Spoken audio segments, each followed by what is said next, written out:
So in last lecture, we have seen the models, prototyping and incremental model. Now in today's lecture, we'll start with the V model. Okay, so this V model is also referred to as the verification and validation model. Why? That verification and validation that we'll see later in the detail.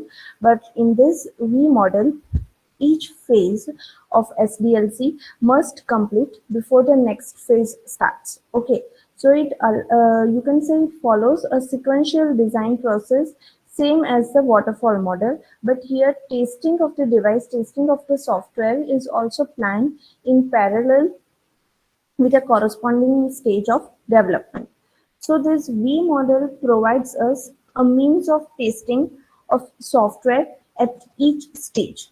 Okay, so that is the main characteristic you can say of this V model. Now see here, as you can see in this diagram,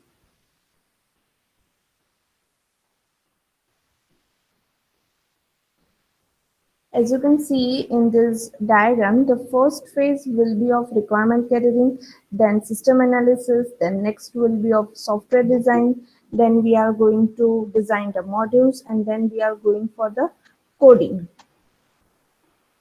After that, uh, all these phases, testing phases will be started. So uh,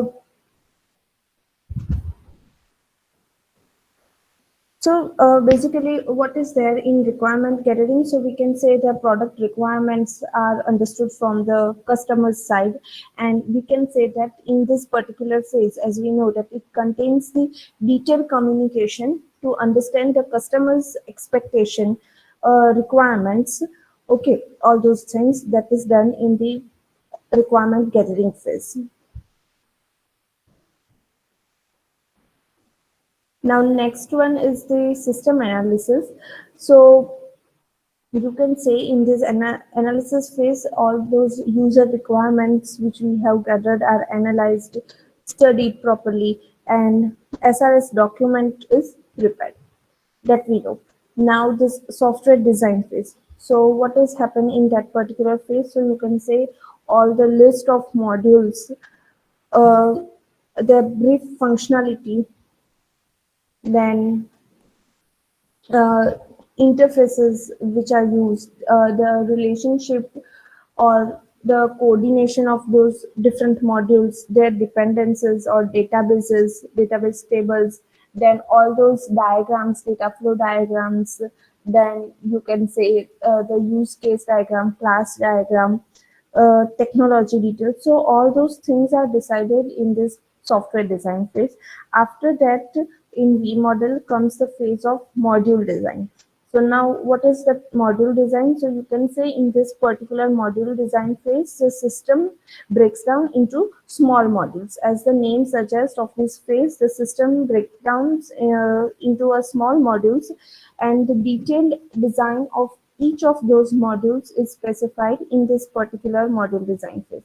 After that, all these phases are completed. The phase of coding, the implementation is there, and according to the requirement, the software is started to be implemented. Now, after this, the next phase is of unit testing. So, what is this unit testing? So, you can say that it is where we can test each and every module individually. Okay, so as you can see here that this module design phase is corresponding to this unit testing. So in this particular unit testing phase, unit test plans are developed during this phase, or you can no sorry you can say that this unit test plans are developed during the module design phase. Whenever we are on this phase, and that time only we are going to design the test plans. Okay, that how we are going to check or verify that particular phase. So we are going to have unit test plans which we have developed in this particular module design phase. and then those unit test plans are executed in this particular phase to eliminate errors at code level, or you can say unit level, okay, for individual module. So you can say this unit is nothing but one kind of smallest entity which can independently exist like a program module. So unit testing is performed to verify that this particular small module or small entity, individual thing can function correctly when isolated from the rest of the code, from the rest of the software. It should work properly. So in the case of unit testing, we will check whether each and every module, each and every unit is working well. Is it working individually well or not? Like, say for example, if I'm testing some particular module, it might require that some input parameters are required that we have to provide it. We have provided now that input parameters, and then we are checking, we have to check that whatever the parameters you are passing, is it properly working or not, and whatever the output you are getting, is it the perfect output, it is the required output for that particular module with correct values or whatever, or the specification. So all those things related to individual modules are checked, are validated in this particular unit testing. Okay, and that is correlated with this module design phase.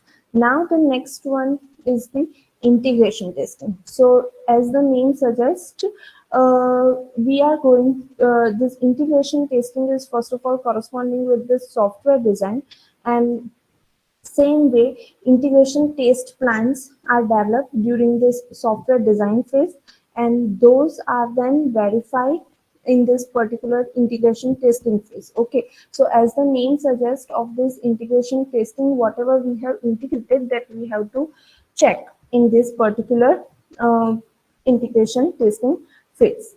So you can say that this test will verify that all those modules which are created and tested independently in this particular testing phase can coexist and communicate among themselves perfectly or not.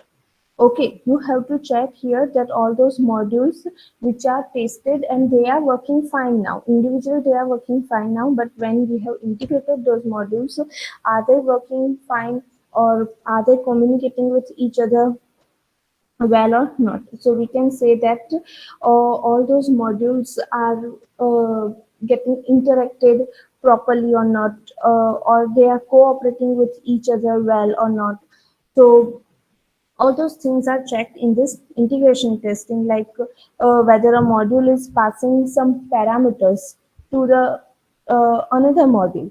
So are those parameters, or are those whatever the output of your first module that is given as an input to the next module, so are those things are properly working, and whatever the parameters that you have passed, are they passed in a right correct format or not? So all those things are combinedly working fine or not, that is we are going to check in this integration testing phase. Now comes the phase of system testing, which is corresponding with this system analysis. So again, the system test plans are developed during this system analysis phase, and we are going to check them here during this system testing phase. But unlike that unit and integration test plans, the system test plans are composed by, or you can say verified by, the client's business team. Okay, system test, whatever is there, those system test ensures that expectations, whatever the expectation, whatever the requirements are there, whether your system is satisfying that requirements or not, whether all those requirements are met or not in your final software. So it will check that whether this whole system combinedly working fine or not according to the requirement, and is your software is producing the same requirement and implemented same requirement whichever was mentioned earlier. Okay, so all these things you can say is done in this particular system testing phase. Now comes the acceptance testing. So what it does, so the testing it includes testing the software product in user atmosphere, user environment. So acceptance test reveal the, you can say, in this particular phase, the test reveal the compatibility problems with the different system, because it may possible that different users are using different platforms. So whatever the compatibility issues are there, or whatever, all those issues we can come across in this particular phase, like whatever the problems that can occur. Uh, like in user environment, when the product is actually working in user environment, so that we can discover. And it can also discover the non-functional problems, like your software is not handling much load, or the performance is decreasing, or whatever. It is always not like that all the things are not working well. You may get a positive results. So all those things that load is well, the software is handling the load well, then performance is good. So all these things, non-functional things also, we can check, and is going to check in this particular acceptance testing in the user environment, in the user atmosphere.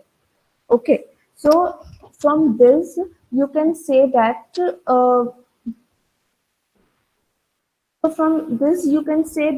at every stage, the test plan and test cases are created, okay, to verify and validate your product according to the requirement of that particular stage.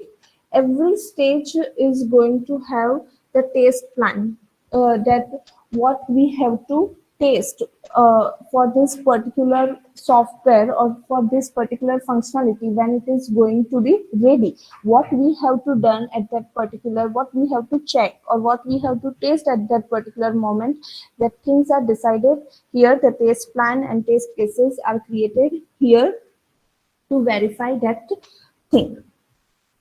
Okay, so uh, from this diagram, we have also seen that, see here, we are having this verification phase, and here we are having this validation phase. So, and this verification and validation thing is joined by using this coding phase in V phase, V shape. So that's why you can say that this model is known as the V model. And as I told you that at every stage, this test plan, test cases are created according to the requirement of that particular stage. So for example, say this requirement gathering stage. So the test team will prepare all the test cases or the correspondence requirements, and later when the product is developed and is ready for testing, those test cases of that stage verify the software against its validity towards the requirements of that particular stage. Say for example, module design. So whatever the functionality or whatever the module I have created, I will prepare, the QA team will prepare its test plans.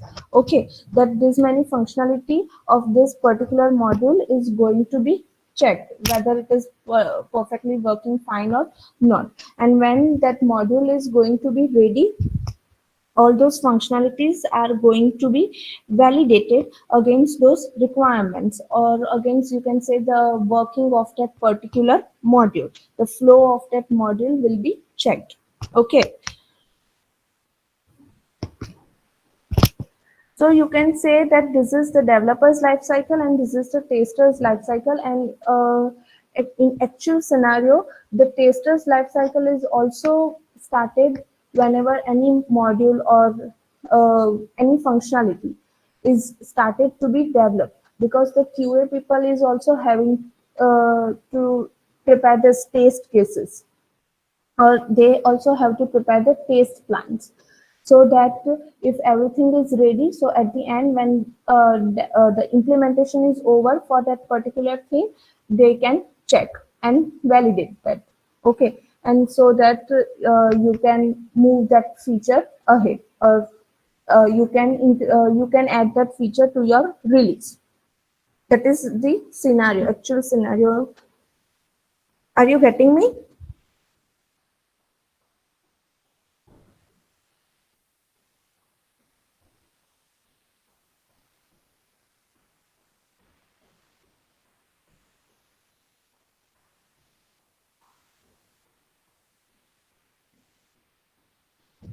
Okay. And what about others?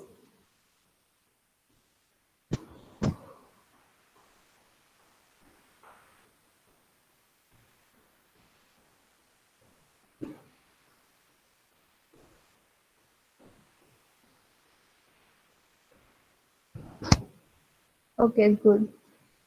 So it's like that whenever we gather the requirements, we also plan some test cases, and when the software is going to get delivered, then and when this final acceptance testing is done, in that case, we can run this all, we can finally completed with all the testing, and we can check whether the software is going to give us the correct answer or not in correct format. All those things are done, then we can say when we can deliver our product. Okay, so this makes this both verification and validation phase going parallel, and so this model is also, we can say that, known as verification and validation model, and also it is known as V model. And why we can say that it is known as verification and validation? Because as we can see here, see, this is the developer's life cycle. So whenever the developer also going to test, whenever he or she is going to prepare one feature, or he has implemented one feature, he is also going to check from his side, like from the developer's perspective, not from the QA tester's perspective, but from the developer's perspective, he is also going to verify that yes, according to the requirement which I have received, and I have implemented this, and this is working fine. Okay, but it is not that you can say the verification is done, but not without the testing, without executing the testing code. Okay, because that is the from the developer's side. And when it comes to the QA team, then you can say the testing is done, the validation is done by executing the main that our testing code. Okay, so in this you can say that in validation phase, this process is, you can say your a whole testing thing is classified, and like step by step, first unit testing, then integration system testing.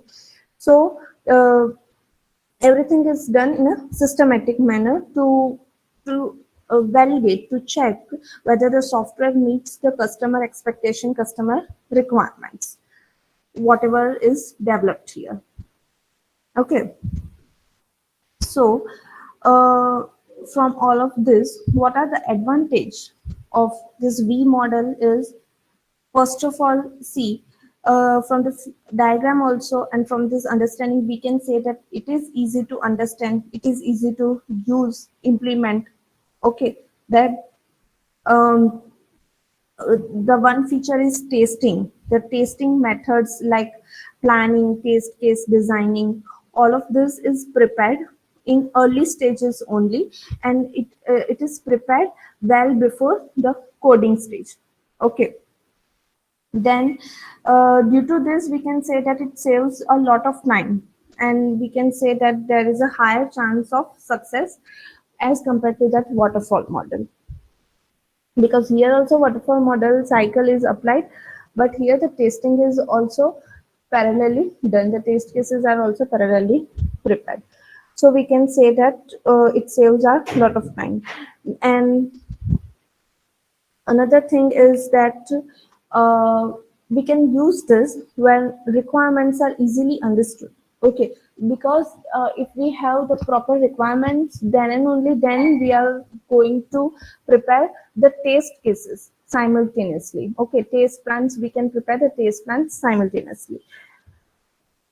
After that, what is more emphasized in while using this V model. So it is nothing but we can say that this V model emphasizes planning for verification, validation of the product, and that is very much clearly seen from this diagram that it emphasizes this planning for verification, validation of the product in early stages of your product development.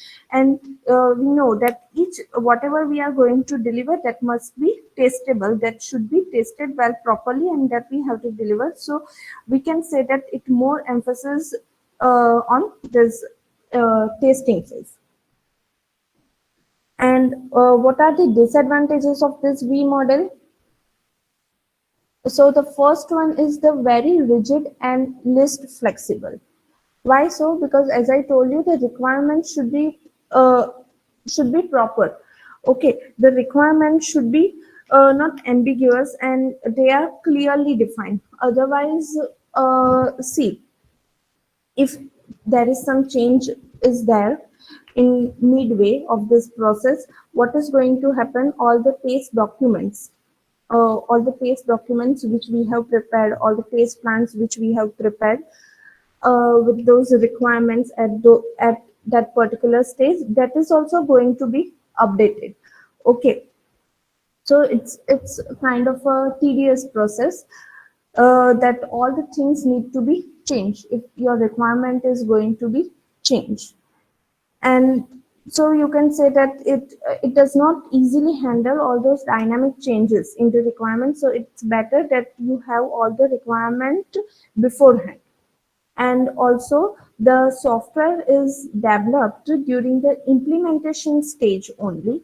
Okay, here, so there is no early prototype of the software are produced in this V model. Clear? So in which scenarios we can use this V model?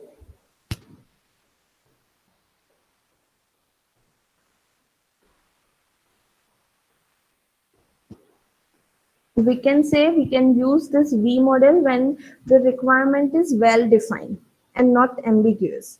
Okay. And this V model can also be used for small to medium sized projects where requirements are clearly defined and fixed. And it is not like that it is changing very much when we are on the midway of our process.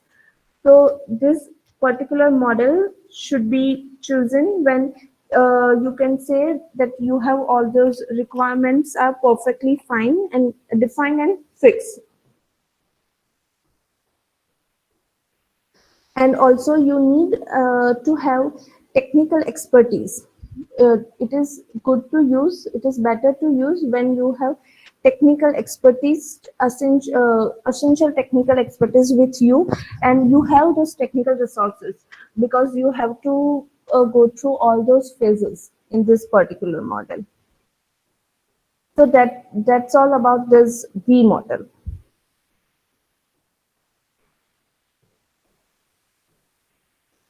Now the next one is the spiral model.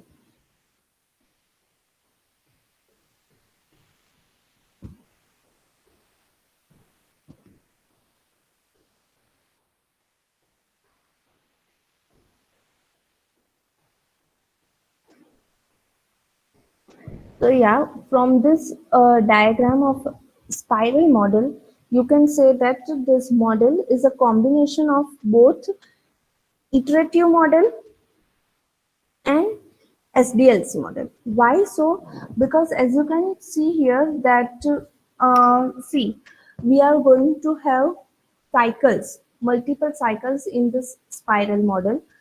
So you can say that this model is a combination of this iterative thing plus the SDLC, because here in this phase, as you can see here, we are just going to follow the SDLC phases, and that is clearly seen from this diagram.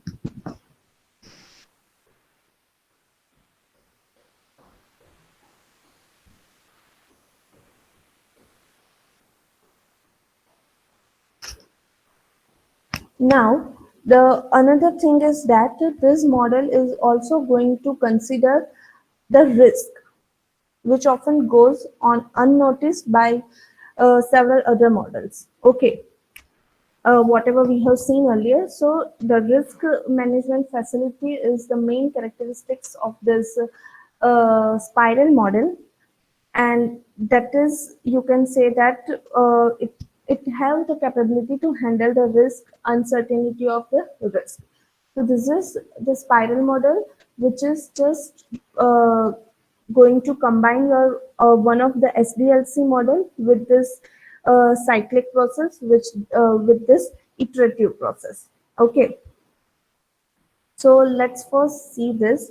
Um, this spiral model was initially proposed by Bohem, and it is an evolutionary software process model that couples, as I told you, that couples the iterative feature of prototyping with the control and systematic aspects of the linear sequential model, because here the prototype feature is also there, and which is going to combine with that particular systematic approach, you can say linear sequential model.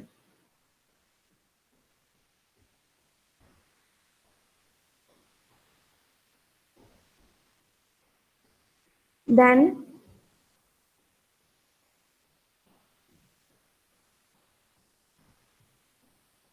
using this spiral model, the software is going to be developed in a series of incremental releases.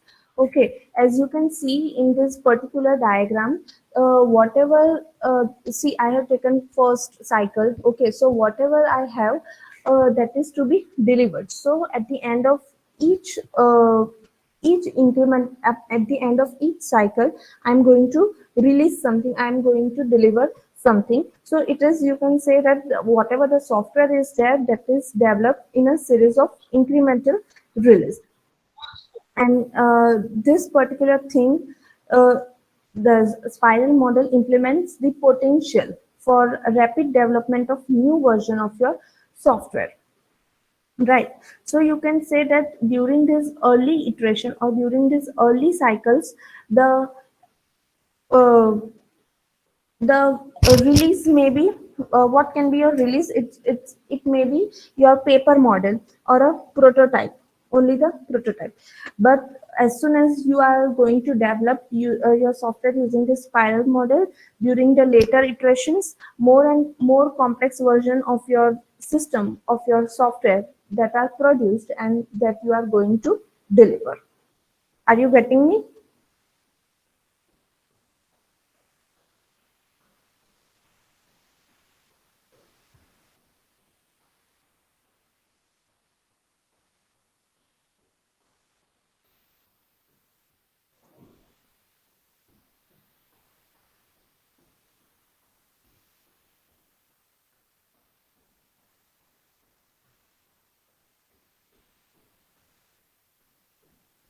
तो नहीं था सब.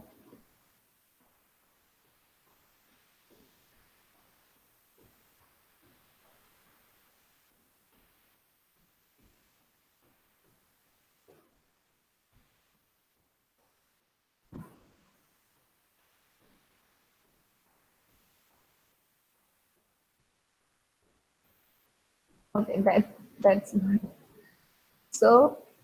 Yeah, in this spiral model, each cycle in that is, each cycle is having these four parts, four activities basically. The first one is the objective setting, then risk assessment and reduction, development and validation, and then release. But with customer evaluation, and we are going to have the planning for the next phase. So let's understand that first, objective setting. So what is that? See, each cycle in this spiral starts with the identification of purpose for that cycle, that what we are going to do for that particular cycle, what we are going to do, what we are going to develop, or what we are going to design or prototype for that particular cycle, and all those various alternatives that are possible for that, to achieve for that particular cycle, that is going to be decided, and all the constraints, whatever the things are there, that is to be noticed. Now the phase comes of risk management. That is the next activity, risk management and reduction. So in that particular cycle, so whenever any cycle is going to happen in this particular spiral model, it has to go through from all these activities. Okay, the risk assessment activity. So in that we have to calculate various uh, various risk. Okay, whatever the risk that can be possible, or the risk which we have received, or received from the customer, because we are going to evaluate each cycle product from our customer. So whatever the feedback or whatever the thing that you have received, and whatever the risk that you have identified, that you have to handle. Okay, so in this particular risk management, we have to calculate all those things. We have to calculate various alternatives based on the goals constraint. We have to notice that, we have to handle them. So it basically focusing on the evaluation of this risk and how to handle that, and how to reduce that for your project, for your software. Then comes the development and validation phase. So what is that? So in that we are going to develop strategies to develop that software to resolve this risk uncertainty. Then we have after that all those things, because in this you can see we are going to follow the sequential approach, SDLC approach. After that all this testing and everything is done, we are going to release our software or the product, or you can say the feature. In the very first cycle, it is going to be one single feature only, that, or the prototype. Okay, whatever the thing, the basic plan, whatever the thing that you have made, that is you are going to deliver at the end of the first cycle, or whatever at the end of the cycle that we have released it. Now the assessment phase is there, because that assessment is nothing but one kind of customer evaluation. So in that particular time, the customer is going to give us the feedback, and on that customer feedback and whatever the evaluation that we have received from the customer for our software that we have developed in this particular phase, that we have tested in this particular phase, all those evaluation, on the basis of those evaluation we are going to, or the feedback, we are going to plan our next phase, we are going to plan our next cycle of this spiral. So this next thing is nothing but the planning, in which we are going to review all those feedbacks and everything, and we are making one choice, that whether to continue with a further period of the cycle, or whether to continue with this particular software development or not. And if we determine to keep that, we are going to plan our next step of the project, we are going to plan the next cycle for our same project. Okay, so these are the activities that are associated with each cycle of this spiral.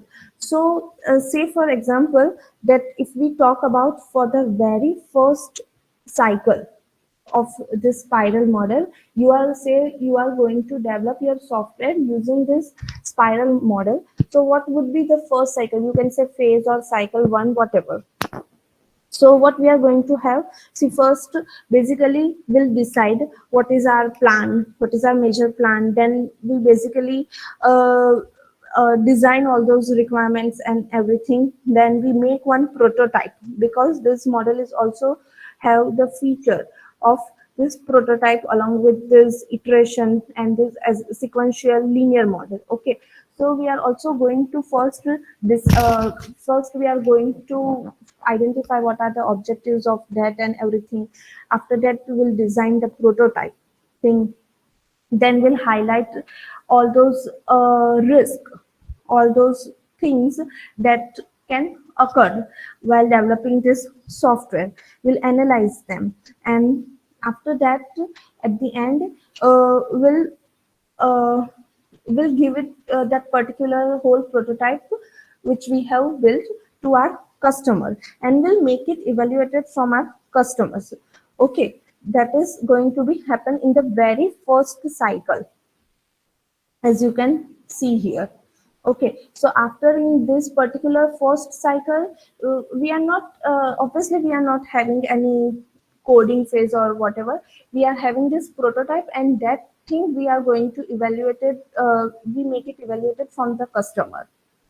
So we can uh, write it like objective setting, then risk analysis, prototype is built, customer evaluation, and the feedback received. On those feedback received, what we are going to do, we are going to again same way as we have seen in that prototyping model, that in iterative fashion we are going to finalize the requirement.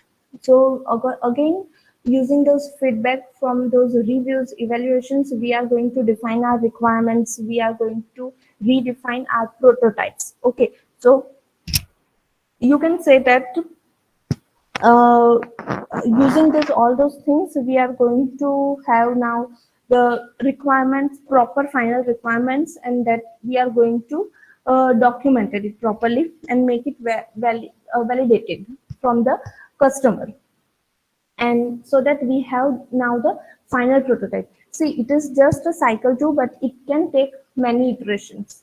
Okay, this thing again we have to decide after that. Say for example, now my prototype is finalized, my requirements are finalized. So what I'm going to do, I'm first of all going to have the planning for my next phase. Then I'm going to decide now what I have to do, what are my objective of that particular cycle.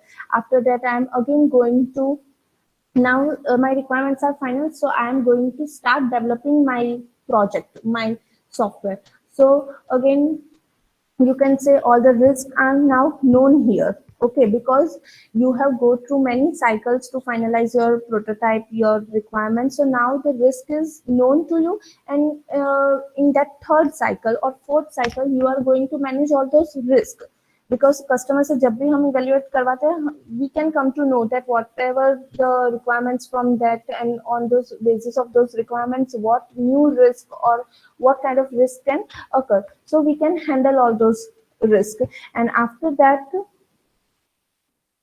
after all those risks are known, we can use a traditional approach for the development of our product, of your software, and using this SDLC, that design, code, integration, then test, implementation like fixing or implemented those particular software on user environment, so that user can also validate. Then will again receive some reviews from feedbacks from the customer. Okay, so it may possible that you cannot develop this whole software once your requirements are finalized. It is not that your whole software is developed in one cycle. It may possible that in first, after those requirements finalizing cycle, you are going to deliver say 2 features, 3 features. Again, after that, you receive some feedback, and you are going to plan your next cycle. And in that, you are going to add some new features, also the enhancement of those previous features. Are you getting me? So you can say that in this spiral model, this development phase depends on the remaining risk, whatever the remaining risks are there, or whatever the new requirements that you received. Say for example, if performance or user interface risk are treated, performance and user interface risk are treated more essential than the program development risk, then you can say that you are going to plan your next phase, your next cycle, to handle those, to solve those risks, or to prepare. You say for example, you are going to first prepare the prototype for that, then you are again going to make it evaluated from the customer. If customer has evaluated it, gives you okay, then you are going to develop, you are going to handle those risks, and you are going to develop strategies to handle those risks and solve those risks. Okay, or the new requirements, whatever the thing is that. So this is say the risk management feature is the main characteristic is of this spiral model. This is the risk driven feature of this spiral model allows us to accommodate any mixture of a specification model, prototype oriented, simulation oriented, or any other type of approach. It can help us to accommodate anything like that.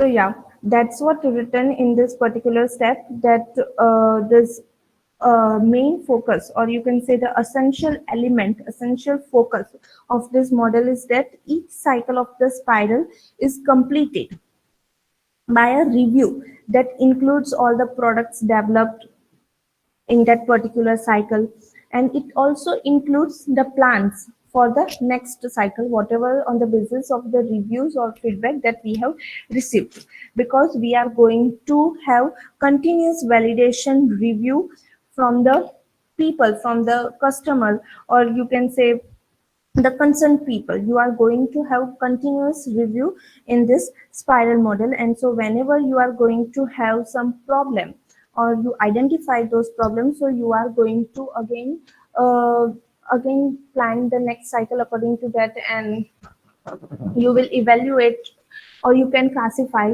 into whatever the problem is occurred, you can classify into sub problems, and then you can plan your next cycles.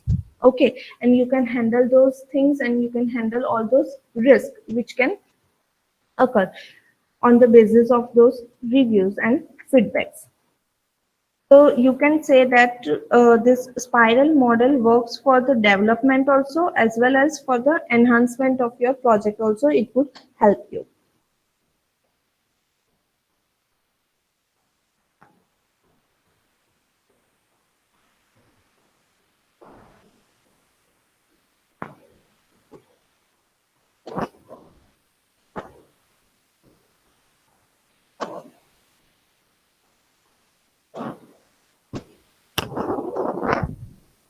So yes, now basis on this, when to use this spiral model? Yes, when we can use this spiral model?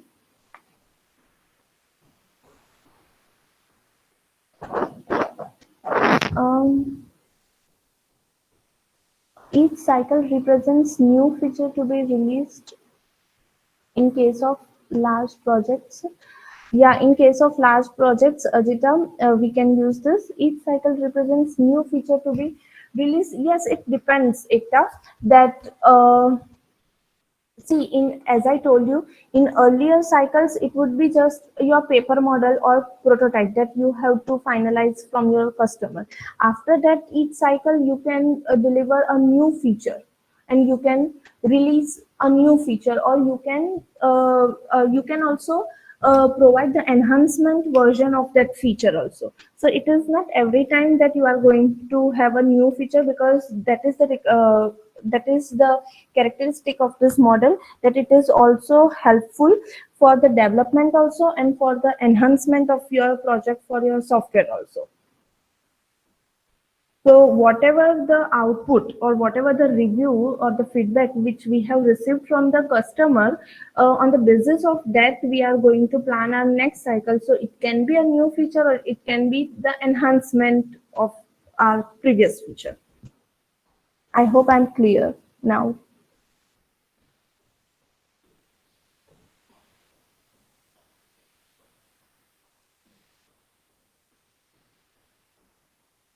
Okay, yeah, okay, fine.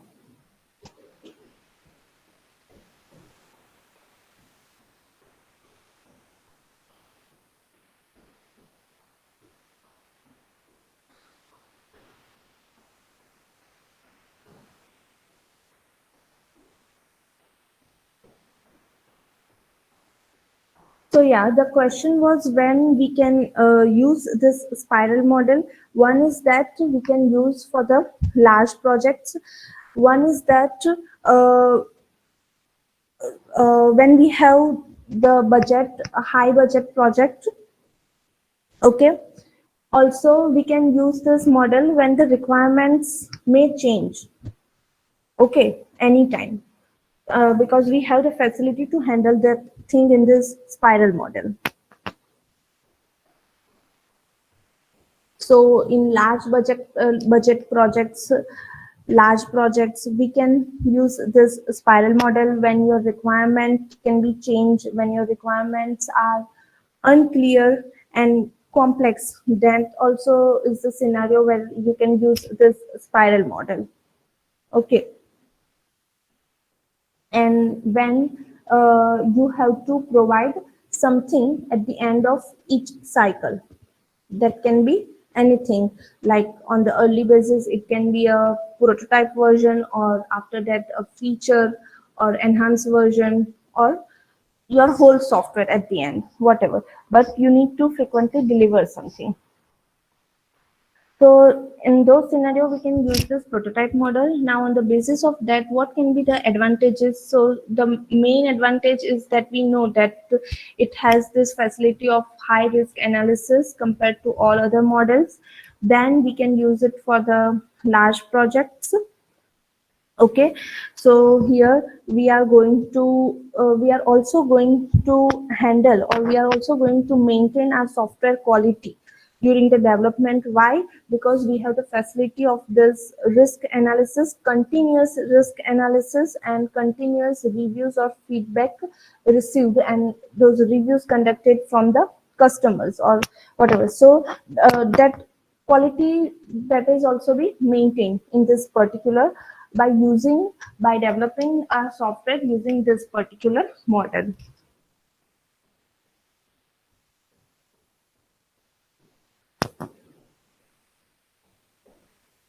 Also, see, we'll check every time whether these things are properly being developed or not. And in case we come to know that things are not going through as per our plan or requirements in any particular spiral phase, or uh, whatever the scenario is, that, and we come to any conclusion that this particular spiral is not going to work, and it may be going to fail for sure due to some reason, then at that worst scenarios we can end that spiral cycle, and we can start with the new cycle of that spiral.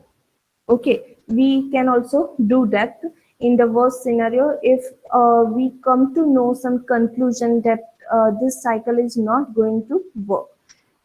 And yeah, the disadvantages, see, all those things are going to occur in this particular, it can be occur. And to handle all those things, this model is obviously the costly one. Then it won't work for the smaller projects. And here we are also going to do a risk analysis. So this risk analysis needs some highly particular expertise. So this expertise is also required in handling the risk and carrying out this whole spiral model. Okay, because we have seen that the spiral model is not that easy model. We can say that it gets complex as soon as it goes further. So to undertake this spiral model is a challenge itself, and that's why a lot of expertise required in implementing this spiral model, implementing this risk analysis, and handling all those things. So as a conclusion, we can say that this model is used for the large projects when our budget is high, and this model is nothing but it starts with some uh, finite objectives and some constraints of the software, and after that we are going to have our prototype, will deal with this risk management. After that we'll deliver to that our customer whatever we have uh, achieved. After one cycle we are going to deliver it to customer and make it evaluated by the customers. Okay, and whatever the things we have received, we are going to have risk analysis for that. And then after that we are going to develop our software using one standard SDLC model, and our software is built. And after that next iteration we have to again plan how to enhance that thing or whatever. So whole thing is going to be divided into multiple cycles, and that is all about this spiral model. Is it clear?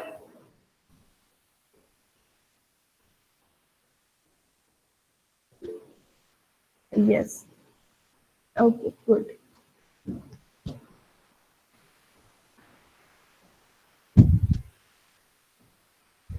Now, one more thing. We'll see the next RAD model in the next lecture, but before that, I just want to clear one thing. Yeah. So, in last lecture, there was one confusion about this incremental model, that why cost is high. Someone asked that thing, that why cost is high, and there is one confusion with this, that it is useful when staffing is uh, wait,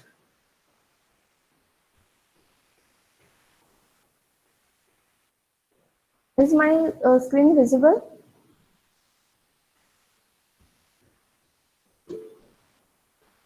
Okay.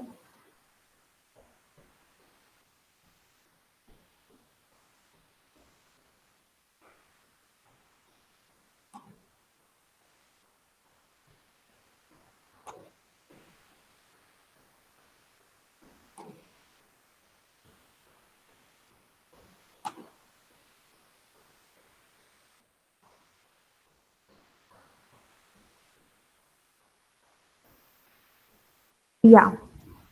So there is one point that useful when staffing is unavailable. So what does that mean? It is actually the point, and this is the right point.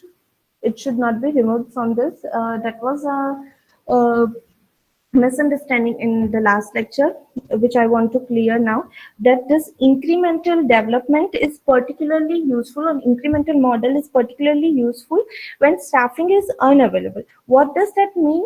It means that the staff is unavailable for a complete implementation of your software product by the business deadline that has been established by the process, by the project owners. Okay, so it can be possible that whole staff is not available to develop this particular software by the whatever the deadline is set for that project. उतने में develop करने के लिए staff available नहीं है कि वो complete कर सके वो डेडलाइन को, but so in that scenario we can say that this each increments can be early increments, the first starting increments or releases can be implemented with fewer people. Okay जितना staff है उतने को लेकर start कर दिया, and then if my core product at the end first cycle we know that core product is going to be delivered. So if the core product is well received, then the additional staff is going to be added to implement that next increment. Okay, but we require staff. Okay, पहले staff नहीं था, but if my core product is well received and we know that this product is going to be successful and it will be developed, it is going to be developed very well, then we'll add staff for our next increment, for our next release. But it is said that the staff is not there to complete the whole project in one go. Okay, in that scenario you can use this model when you don't have that much staff which can able to complete your whole software implementation by the deadline uh, which is set by the project owners. So you can start with the few people and later on you can add. Okay, so it may possible कि यहाँ पे जो लोग काम कर रहे हैं, ये साइकिल में जो लोग काम कर रहे होंगे वो पहले कोई और प्रोजेक्ट में होंगे, then they can join this one. Okay, so this is the reason that cost is high, because we require people here. Okay, and just not for only the resources, we require resources, that's why the cost is high, but also we have to plan everything, we have to manage here this whole incremental model, we have to deal with the technical issues, uh, all those things, and we have to manage all these deliveries, all these increments, all this release. Okay, that is also the reason that is the cost of this model is high. And also, as you can see here, see, in this first cycle, when I am going to have my design phase for my first release, I am going to have analysis phase for my second release, then I am going to have uh, uh, at this particular third one, my first one was doing coding, second one was doing design analysis. So as you can see, in each and every increment cycle, I am needing some staff which can do all these things. Okay, and it would require human resources also, it would require hardware, software, all those resources also, because in each and every phase I need to test all those things also. If I have delivered some feature here, at that time, whatever the reviews or feedback or evaluations or enhancement that we have received, that I'm going to merge in this second release. So all those things need to be managed, and for that we need expertise, we need some resource to handle, to plan out all those things, and that is the reason that the cost can be high for this particular model. I hope now it is cleared. वो जिसने भी doubt पूछा था, I don't remember now. Yeah, okay. Yeah. Okay, good, Jinendra.